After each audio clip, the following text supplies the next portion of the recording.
Hello, in this video I'm gonna show you how to pay with Apple Pay in stores using iPhone 17 Pro or 17 Pro Max.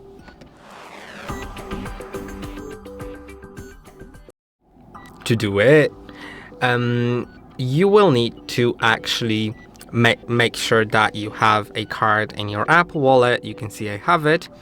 And if you want to pay in store, simply double click on the side button like that. Now it opens your card.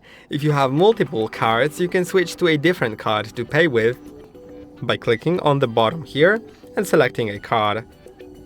Now, if you'd like to pay, you can either confirm with Face ID if you have it set up on your iPhone, or if you don't have it, click on Pay with Passcode and enter your passcode. Now you can hold your card to the reader and it'll pay. I hope that this video was helpful. Don't forget to like and subscribe, and I'll see you in the next one.